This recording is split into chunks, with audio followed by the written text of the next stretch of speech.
Welcome to Engaging Truth. I'm your host for the day, Matt Popovits, and with me is Scotty Jefferies, who has a story of grace and forgiveness and second chances. Scotty, welcome to Engaging Truth. Oh, thank you very much. I'm glad I'm here. Scotty, I want to dive right into your story. We were talking a little bit before we went on air about just the incredible journey that you have been on in your life. You've been a football player, you've been in movies, you've worked in the oil and gas industry, and you've had a lot of ups and downs all along the way. So you tell me, where do we pick up your story? Well, I think the best start would be, my childhood. I was raised in a traditional Southern Baptist, quote unquote, hell and fire and brimstone type of atmosphere. My parents were very strict disciplinarians. I was telling Pastor Schultz earlier that I remember going to church and falling asleep as a 5-year-old and getting taken out of church and spanked severely because I fell asleep in church. It was one of those type of atmospheres. I grew up, my sisters and I grew up mainly fearing my dad. I think that kids look at God as a reflection of their father in some ways. So I went through life fearing God, not knowing God. And so was a very emotionally immature because of that fact. Had my first, what I'd so call conversion at 8 years old. But because of the nature and nurturing, and hear me, I'm not blaming anybody. I'm just saying just because of the way it was, I wasn't really nurtured emotionally through either the church or my parents. We knew about God and Jesus, and he came to die for our sins. But as far as the emotional understanding of things, of how it works, never really got to know him. Went through my teens, excelled in athletics, was very fortunate, played for a great high school coach in San Antonio, John Ferrara, high school coaching legend. Beat the #1 team in the nation my junior year in high school, Converse Judson. Great times. My senior year, things started happening for me. Became the selfish quarterback guy. Didn't need God. I remember my friends at church trying to carouse me to go to church. I was like, I don't need this. I've got my own thing going on. Sure. And so the next thing I know, 4 games in, I'm on my backside, not playing. Nobody wanted me to come to go play for them. And so now I'm going to Baylor as a recruited walk-on. Had to reinvent myself. So I became a habitual liar about everything in my life because I had to mask myself because I felt like a failure. And so I went through this whole process, and then I went to play football there. Probably wasn't the most well-liked guy on the team because of some of the things I had done.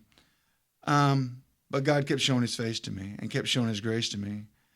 And had this car wreck, and I woke up and I was, half out of my mind, and had to learn how to read and write again and walk again, like we had talked about, and so I had to start over.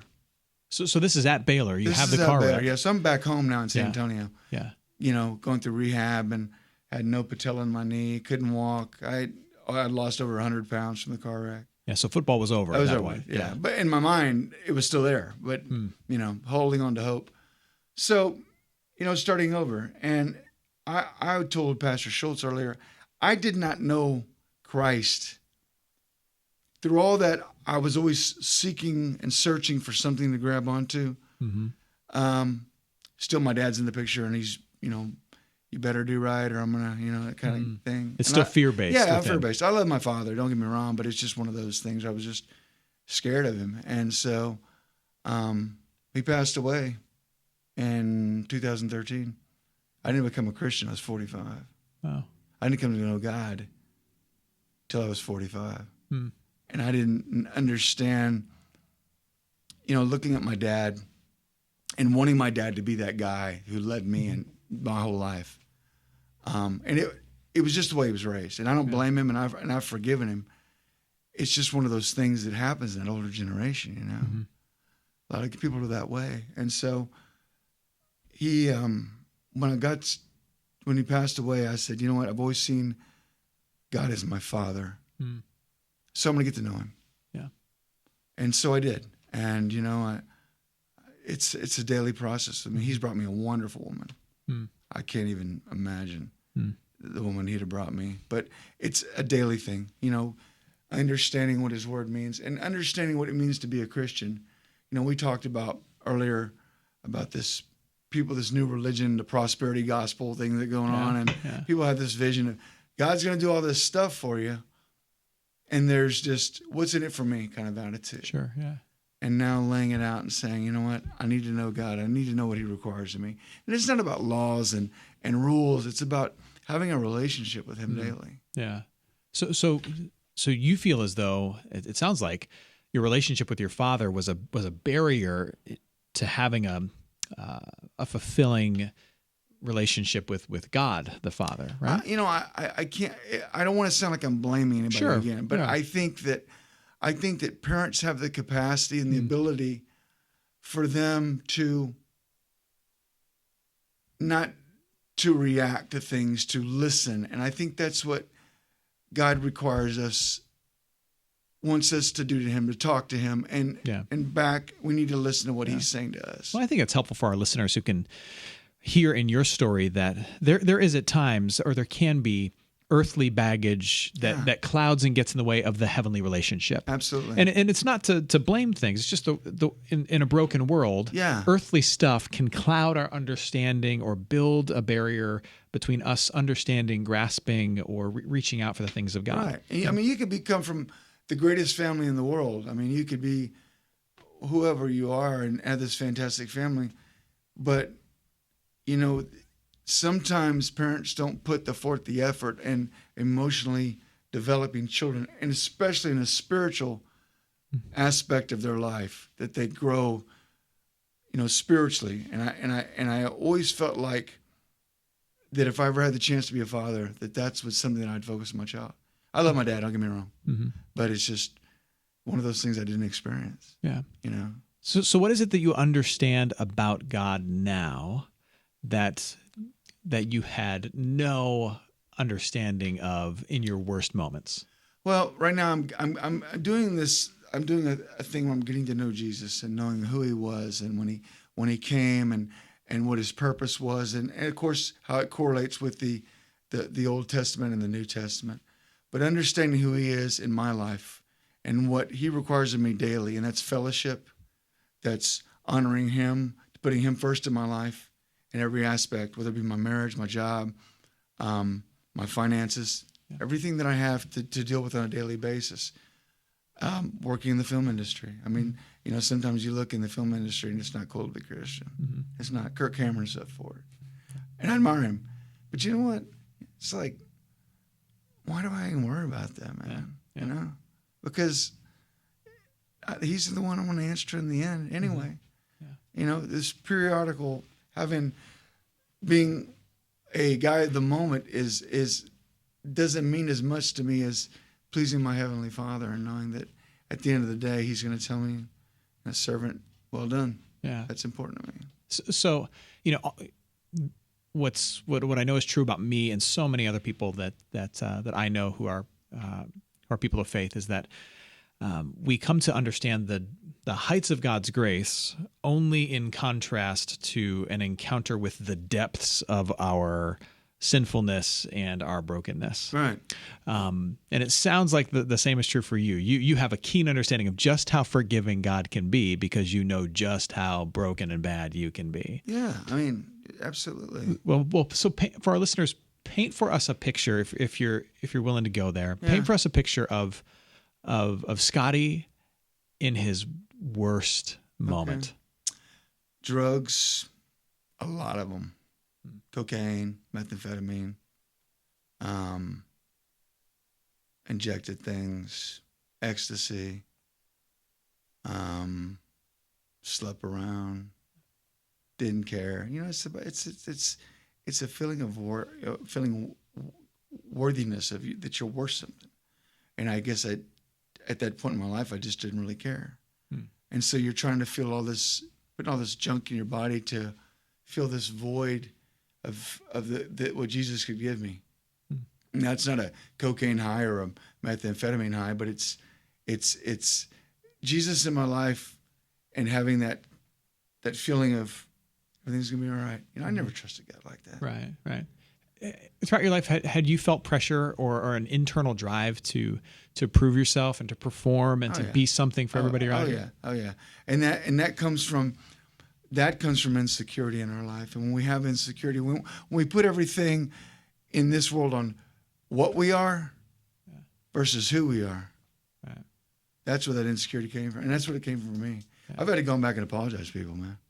Like you wouldn't believe. And I did. And my teammates from high school, guys that I put my roommates in college, I put them through hell. And I apologized to both of them. And I meant it because I was a bad guy, you know? So tell me what the message of Jesus is that is so life-changing and otherworldly that comes to Scotty Jefferies and just turns his world upside down. What is it that Jesus says to you that you'd never heard anybody else say before? He says, Scotty, you know what? I came to die for you, even though you did some things I wasn't proud of.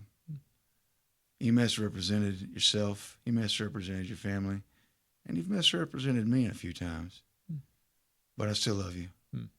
And I'm looking. I'm working out, man, yesterday, and I'm praying about this interview, and I believe God speaks to you weird ways. And some people say, well, I don't believe like He opens a parking lot, space for anything like that. I'm saying, but He gives you little things. And I'm running in the morning with my wife. We work out every morning at 4:30. We read the Bible together every day. That girl right there shows me that God had something for me. She makes me accountable, I see God in her. And I'm not saying I rely on her. I'm saying that's God's gift to my life. Because just like Adam and Eve, that was that gift. And I heard this song by Dierks Bentley, Woman Amen. You heard it? Yeah. And I was just like, man, I got get a little teared up a little bit. Yeah. I said, you got to hear this song. But I just feel His presence because every day I start up, I get out of bed in the morning, I pray to Him, and I say, you know what? I pray the Lord's Prayer some days. Some days I say, you know what? I don't have enough to figure this out. I need your help. Lead me, direct me. Give me favor where I need it.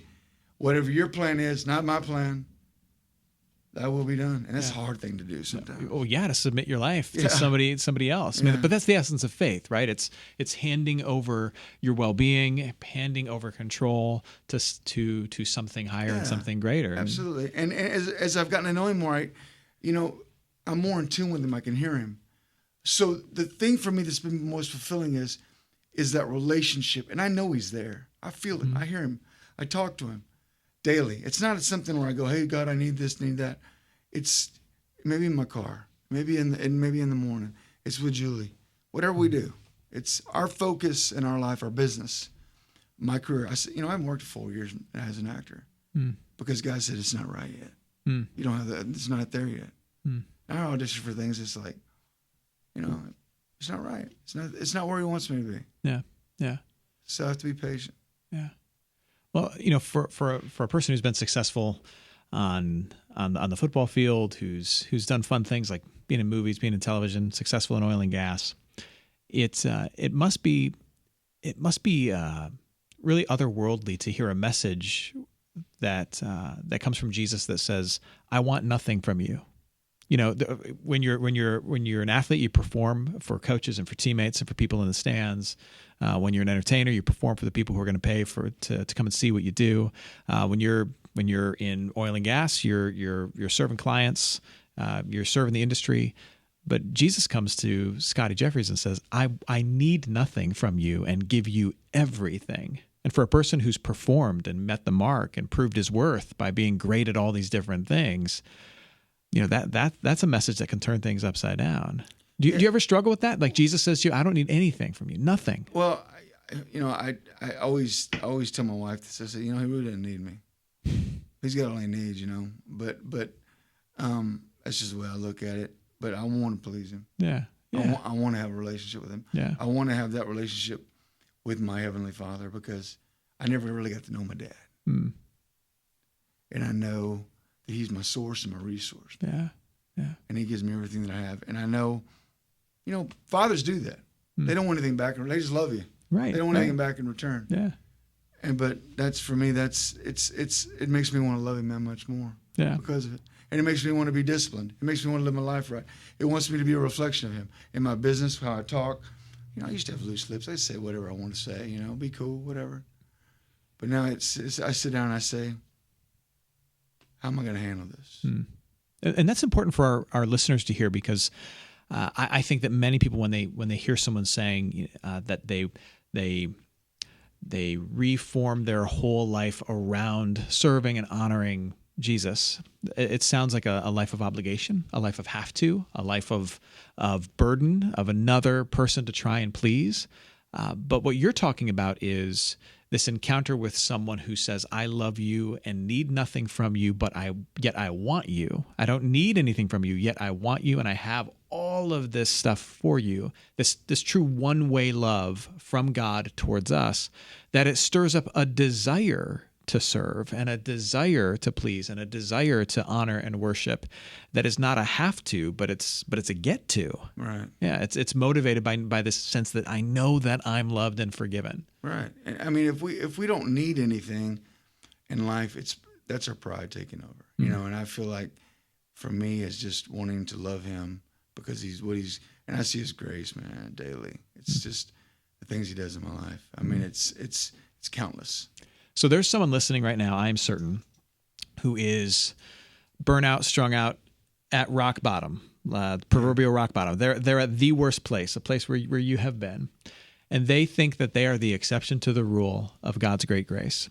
They have done every drug, slept with every person, disappointed everyone who's ever leaned upon them. They think that they are irredeemable. Mm-hmm. And now they're listening to you. What do you say to them? That feeling will end. That feeling's going to end eventually. No drug, no woman, no sex, no drink. It's going to end. And you're going to find yourself at the end. And I did. I never told anybody much. I never told many people about it. But you'll find yourself at the end of saying, what am I going to do next? Am I going to still live, or am I going to take my own life? And they will. You see it. That's countless problems where people get to that point in their life where they say, you know what? I can't fix this now. I'm empty. I'm drained. I'm done. What else am I going to do to fix it? Yeah. And they can't. Yeah. And so, you know, for what I would say is, if you're at your last end, ask God to prove himself to you. Say, if you're real, speak to me. And, you know, that's all it takes. I'm not saying he's going to answer you right that moment, but if you truly want to change your life, you truly want to do something with your life, you know, rehab only takes you so far. I've got plenty of my buddies that have done that. Drug rehab, alcohol rehab. You know, you can go to church, you can marry, you can have a baby, but you'll never be fully happy until you feel that void. We all have that void to desire to know God. We all have that space in our inner being to know our Creator and to have a relationship with him. And that relationship requires to us to be submissive to him and say, hey, you know, I want to be forgiven for what I've done. I want you to change my life. I want you to live in me eternally, and I want you to have my life and do what you want to do with it. Is God's grace great enough and big enough to cover over whatever it is that person who's listening to this right now is feeling so guilty? I gave you a fraction of what I've done. All right. I kept mine PC tonight. Yes. Believe me. So what you're saying is if God can forgive you, he can forgive anybody? I ran with some of the fastest, the biggest, and the baddest. Man. I'm telling you. And I mean, I could name no names. I'm just telling you. Yes. Absolutely. If he can save a guy like me, he can save anybody. Yeah. And you look at the guys in life, Paul. Yeah. I mean Paul the scriptures themselves. Paul was a pretty bad guy at one time. A little bit.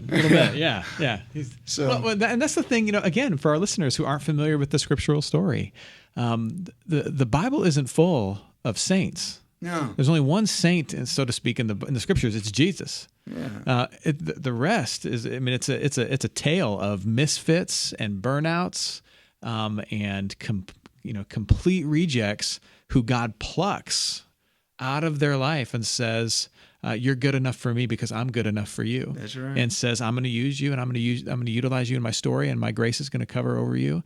And you and I, as forgiven followers of Jesus, we are just continuing that long, great legacy. The guys were fishermen. Imagine the language that was coming out of that place. Yeah. You know. Right. Yeah. Absolutely. Yeah. So if someone wants to take a step in faith, Scotty, Mm-hmm. and they're listening and they're saying, all right, I think that there's grace for me. I think that this God can love me. What is instructive from your own story and your own journey that helped you move closer to Christ and come to an understanding of who your Heavenly Father is and how much you're loved? If your own story is instructive, how might you instruct them from your story about a next step that they could take, and say they're disconnected from any knowledge of how the Christian faith works? Right. What should they do? Well, for me, it was I knew that I had to have something in my life, and the only thing that I knew in my life that was real was God. Growing up, I always heard about God, God, God, God, God, God. Not Allah, not the other religions, just God. And for me, just wanting to know Him, getting to know Him, and seeking Him out. I came to the point where I was, God, if you're real, speak to my heart, talk to me. Yeah. Who were the instructive people in my life? Yeah, that got you to where you are today. I would have people just pop in and out, man. I had some weird stuff happen to me that time. Yeah. I had a guy walk up to me in the middle of River Center Mall in San Antonio, and I'm praying there one day, and he goes, "Hey, man, I'm so-and-so. I saw you praying." And I never heard from the guy again. I don't know if it's angels or whatever it is, but I felt like, God always had His hand in my life to do something bigger. John MacArthur, guys that I listened to. I've just always had this desire to know who my dad was. And my Father in heaven is who I view as my Father. I didn't, a lot of kids are in my position. They don't have, or a lot of men in my position, they don't have a dad. They have a dad they never knew. And they have a desire to get to know who their Creator is because of that fact. Yeah. At what point were you connected to a local church, say, that was helpful for you? Did that happen? Well, I got to know Jesus in this church right here. The one we're recording this interview at? Right. Yeah. And what was different about the message you heard here than the message you'd heard about Jesus in other places? That gentleman right there, Dr. Bond. Yeah. And Dr. I can't think of his last name. That's right, you're on the spot. Doria, that's right, Dr. Doria. Yeah. Yeah, and then you'll be here now. So it's this church has ministered to me more than anything. My wife brought me to this church, and I believe that it was just the time that God was moving. But I had to allow God to move in my life. Yeah. My big thing in life was pride, and it's what kept me from relying on anybody else because I always felt like I had to be in control. Yeah. That's why I was raised. Yeah. Yeah. And for me to say, you know what? I need help. It's hard. Yeah.